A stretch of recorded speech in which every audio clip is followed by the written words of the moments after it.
आज हम बात करेंगे बहरनपुर की। बहरनपुर वो जगह है, हजारीबाग का वो जगह है जहाँ पर अचानक से वो सुर्खियों में आ गया, क्योंकि वहाँ पर प्राचीन काल की बुद्ध की मूर्तियाँ निकली थी। बहरनपुर हजारीबाग के चुरचू प्रखंड का जुलजुल पहाड़ी के गोद में अवस्थित एक क्षेत्र है।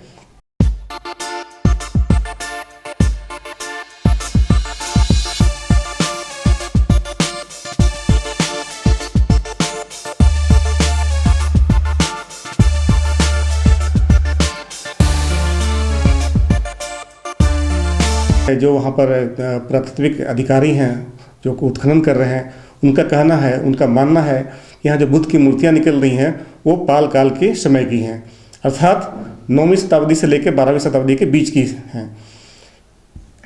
किंतु ये बुद्ध की मूर्तियाँ निकली हैं, ये इसके चलते तो ये क्षेत्र निश्चित रूप से पूरे विश्व पटल पर सुर्खियों में रहा।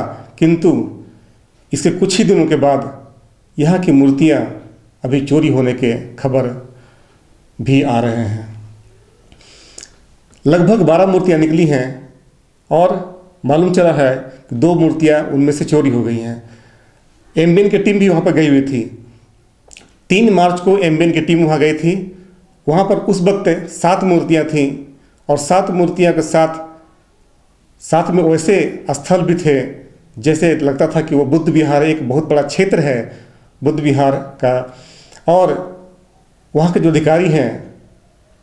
अधिकारी राजेंद्र देहरी ने उन्होंने बताया कि यह क्षेत्र है केवल यहीं पर नहीं है, ये पॉकेट में निकल रहा है, मतलब छोटे छोटे क्षेत्र में निकल रहा है और भी जगह पर ये आसपास के क्षेत्र में यह फैला हो सकता है। तो हम लोग धीरे धीरे इसको खोज रहे हैं। उत्खनन से ही सभी लोग निकल रहा है, सभी मूर्तियाँ निकल रही हैं या अब जो भग्नावशेष हैं वो निकल रहे हैं।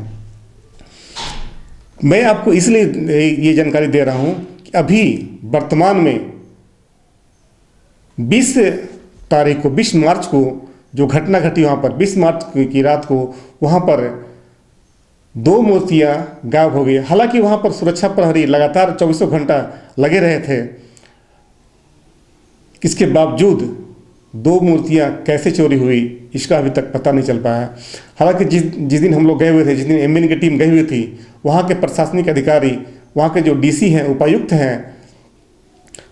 हैं आनंद कुमार आनंद, और वहाँ के जो एसडीओ हैं, सदर एसडीओ विद्याभूषण कुमार, वो लोग आए हुए थे। उनसे पुरातत्विक विभाग के जो लोग हैं और साथ ही जो उस क्षेत्र के मुखिया हैं महेश तिग्गा जी, उन्होंने उनसे आग्रह किया था कि इस क्षेत्र का संरक्षण किया जाए, साथ ही यहाँ पर सुरक्षा किया जाए और जो आगंतुक आते हैं उनके लिए सुविधा का भी उपाय किया जाए। गवर्नमेंट ऑफ इंडिया का फंडिंग और finance for that we have already. अभी आपको फाइनेंस कहाँ से मिल रहा है? गवर्नमेंट ऑफ इंडिया से। गवर्नमेंट ऑफ इंडिया से? जी जी। तो अभी जो भी यू आर वर्किंग विद, अभी आपको इसके प्रोटेक्शन में क्या समस्या है? Sir first we have to identify the land area. Actually क्या है कि सर पॉकेट्स में यहाँ जो साइट्स हैं, जैसे यहाँ एक पॉकेट है, यहाँ ये है, तो एक बड़े से एरिया को हम लोग को डिमार्केट करना है, जो कि हमारे स्टेट हेड करेंगे। उधर भी कुछ स्ट्रक्चर, तो एक बड़े एरिया को डिमार्केट करना है। दूसरा अप्रोच लैंड उसके लिए बनाना है जहाँ कि हम लोग एक्सेस कर सकें। तीसरा फिर क्या होगा कि जब हम उसकी फेंसिंग कर लेंगे तो उसके ब्यूटिफिकेशन के लिए, और तब अगर हमारे पास स्कल्पचर्स ज़्यादा होते हैं जो हम लोग जिस तरह से, क्योंकि अगर सुविधाएं मिलेंगी, जो मानवीय सुविधाएं होती है जैसे ठहरने का या फिर पानी वगैरह का, ये सुविधाएं मिलेंगी तो यहाँ पर और भी लोग आते रहेंगे। और सबसे बड़ी बात थी कि यहाँ पर सुरक्षा करना था, ताकि यहाँ पर जो भग्नावशेष मिले हैं, एक तो वैसे ही पूरा मतलब एक तरफ से टूटे फूटे हैं, भग्न अवस्था में है। अगर उस पर भी लोग अगर लगातार आते रहें और उनका चहलकदमी वहाँ उस क्षेत्र में बढ़ता रहा तो आगे भी ये और भी इनकी स्थिति बदतर हो सकती है और भी वो टूट सकते हैं। उनको बचाने के लिए जो वहाँ के जिनका मैं नाम बताया कि जो पुरातत्विक अधिकारी थे, जो उत्खनन अधिकारी थे राजेंद्र देहरे जी, उन्होंने कहा था कि यहाँ का सुरक्षा होना चाहिए। हालांकि उन्होंने भारतीय पुरातत्विक विभाग को इसकी खबर दी है और वहाँ से ही फंड आ रहा है यहाँ पे उत्खनन का, तो हालांकि उनकी जानकारी में थी। लेकिन स्थानीय प्रशासन और झारखंड सरकार की ये जिम्मेदारी थी कि झारखंड में कि झारखंड के हजारीबाग में जो यह स्थल निकला है, यह बुद्ध का स्थल निकला है, यह बहुत ही महत्वपूर्ण है। और यह ऐतिहासिक प्रतिमाएं जो इतनी महत्वपूर्ण है वो बतलाती हैं कि झारखंड का क्षेत्र भी कभी बुद्ध में रहा होगा। एक इसका इतिहास उभर करके आएगा जो कि छिपा हुआ था, जो कि ज़मीन के अंदर गड़ा हुआ था, किंतु वह उभर करके अभी आ रहा है। लेकिन जो मूर्तियों के तस्कर हैं, मूर्ति चोरी करने वाले जो लोग हैं, उनको कहीं ना कहीं से इसका भनक मिल गया और फिर मूर्तियाँ चोरी हो गई। इसमें मैं दोष किसका दूँ? हो सकता है जिला प्रशासन की कमी हो, जबकि वहाँ के लोग जो डिमांड किए थे, वहाँ के अधिकारी डिमांड किए थे कि यहाँ का सुरक्षा होना चाहिए और ऐसी सुरक्षा होना चाहिए, क्योंकि यह ऐतिहासिक मूर्तियाँ बहुत ही महत्वपूर्ण हैं, इस क्षेत्र की इतिहास बतलाती हैं, तो इसकी सुरक्षा निश्चित रूप से होनी चाहिए थी। लोग यहाँ पर आ रहे थे, मैं आपको दिखलाऊंगा वीडियो कि वहाँ के लोग, वहाँ पर जो मतलब लोग आ रहे हैं बाहर से देखने के लिए, जो बुद्ध धर्म को मानते हैं, उनके अनुयायी हैं, वो लोग आ रहे थे। अगल बगल के प्रोफेसर भी वहाँ पर आए। एक प्रोफेसर से मेरी बातचीत हुई थी, नितिन नीरज जी, जो मारखम स्थान यहाँ हजारीबाग के मारखम कॉलेज के इतिहास के प्रोफेसर हैं, वो वहाँ पर आए थे।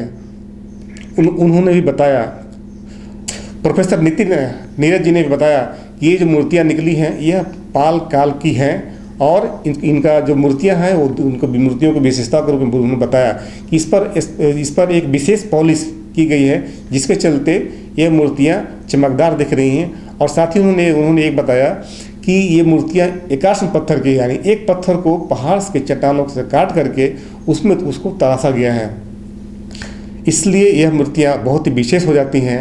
छोटे और बड़े मूर्ति दो तरह के थे और कुछ यहाँ पर स्थल मिले हैं और साथ ही यहाँ पर कुछ बर्तन मिले हैं जिनकी जानकारी वहाँ के लोगों ने भी दी, हमें बताई। तो ये एक बहुत ही महत्वपूर्ण विषय है कि ये मूर्तियाँ आखिर चोरी क्यों हुई, कैसे हुई, किनकी नज़र थी इस पर और किसको इसमें दोषी करार किया जाए। तो हम आगे हम लोग इस खबर पर बने रहेंगे।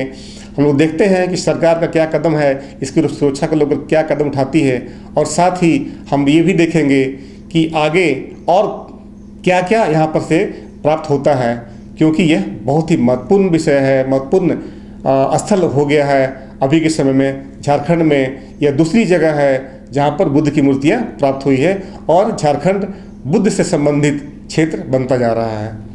मैं वीरेंद्र कुमार, MA न्यूज़ से।